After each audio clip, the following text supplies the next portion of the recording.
কোরআনী শাসন হোক নবচেতনার ডাক, ইসলাম আছে আর ইসলাম থাকবে, ইসলামী রাজনীতি চলছেই চলবে। ইসলাম আছে আর ইসলাম থাকবে, ইসলামী রাজনীতি চলছেই চলবে। চলবে, এই দেশে চলবে না কোন নাস্তিক মুরতাদের যুক্তি, তাদেরকে হটাতেই দরকার আল্লামা মামুনুল হকের মতো ব্যক্তি।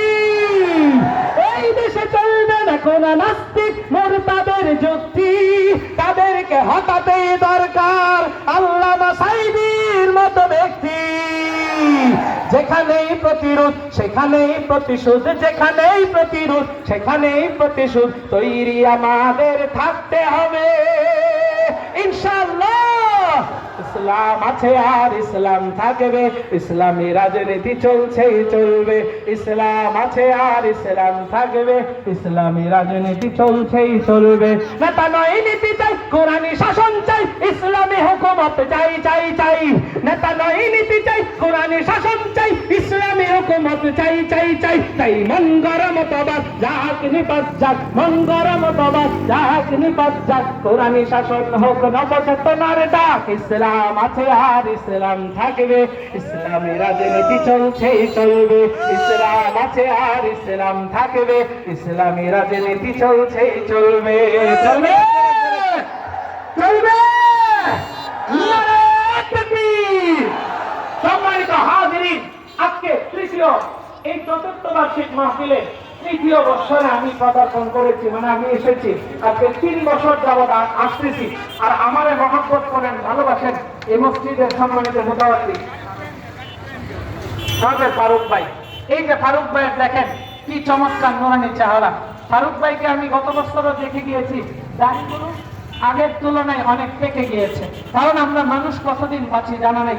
এই জীবনটাকে হকের পক্ষে সর্বদাই যেন থাকতে পারি, আমরা সবসময় হকের পক্ষে চলতে পারি, সবসময় হকের পথে যেন চলতে পারি, সেই তৌফিক আল্লাহ দান করুন। জোরে বলেন আমিন।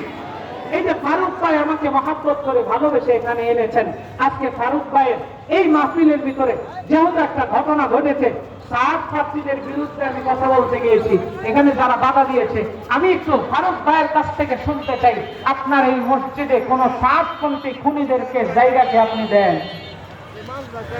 দেন না? ফারুক ভাই আপনি বলতে হবে দেন। ফারুক ভাই এই মসজিদের মুতাওয়াল্লি, পোস্টারের ভিতরে লেখা আছে এই মসজিদের মুতাওয়াল্লি আমাদের ফারুক ভাই। এই মসজিদ কেন মিরপুরের যে সমস্ত মসজিদে হক্কানি উলামায়ে কেরাম আছেন, আপনারা যারা হকের পক্ষে আছেন, আজ থেকে ওয়াদা করেন, আজ থেকে তওবা করেন, প্রতিজ্ঞা করেন, মিরপুরের কোন মসজিদ কেন বাংলাদেশের কোন মসজিদে সাতপন্থীদের জায়গা হবে না। এই খুনিদের সাথে আমরা নাই। ফারুক ভাই হাত উঠায় দেখা দেন, আপনি এই খুনিদেরকে আপনার মসজিদে জায়গা দিবেন না। কতক্ষণ কতক্ষণ? ফারুক ভাই আপনার এই মাহফিলের প্যান্ডেলের পাশে এরকম একটা কাজ করবে। আজকে নভেম্বর সেপ্টেম্বর থেকে আমি ওয়াজ মাহফিলে লেগেছি, বয়ানে শুরু করেছি। সাতপন্থীরা কিছুদিন আগে যেইভাবে হত্যা করেছে, আপনি কি জানেন? পত্রিকার ভিতরে দেখেছেন 4 জন মানুষকে তারা হত্যা করেছে। না, আমরা তুরাগ নদীর ভিতরে গলা কাটা অবস্থায়, কাল্লা নাই, মাথা নাই, আরো 4টা লাশ আমরা দেখেছি। কয়টা লাশ? মাথা ছাড়া, মাথা ছাড়া। কেন জানেন? মাথা সরাই নিছে এই কারণে, দাঁড়িয়ে আছে মুখের ভিতরে, দেখলেই হেডলাইন হবে সাতপন্থীদের হাতে আরো 6 জন, 8 জন, আরো 10 জন, আরো 20 জন, এরকম অনেক মারা গেছে। এই লাশ যাতে চিহ্নিত না থাকে সেই জন্য এই সমস্ত গুন্ডারা, এই সমস্ত স্বৈরাচারের দূষণরা তারা কল্লা কেটে নিয়ে গেছে। চিল্লা এখন নাউজুবিল্লাহ।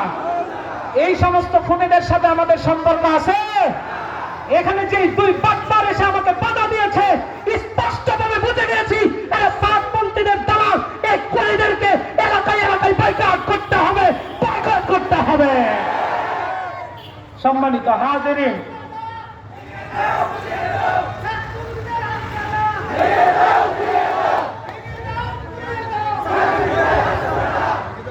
সম্মানিত হাজিরিন, এই যে মুরব্বী আমাকে এসেছেন, মুরব্বী আমার বাবা মানুষ। চিন্তা করছেন আমি যখন বলছি মুরব্বী আপনি বুঝতেছেন না, মানুষ কিন্তু রাগে আছে। ওই 2টা কয় কি, আপনি কি মুরব্বীরা মার খাওয়াইবেন? চিন্তা করেন। আরে মুরব্বীরা আমাদের বাপ চাচা, মুরব্বীরা অনেক কিছুই বুঝে না। আবেগে বলে, মুরব্বীরা মূলত হেরা পাঠাইছে, আপনি যাই বাধা দেন। যদি আমরা যাই, জুতা একটাও মাটির পড়তো না। মুরব্বী আব্বাজান, ওনার জন্য দোয়া করি, উনি যাতে এই সমস্ত ফাঁদে আর পা না দেয়, কারো কথাই যেন কোন ইসলামিক মজলিসের জলসায়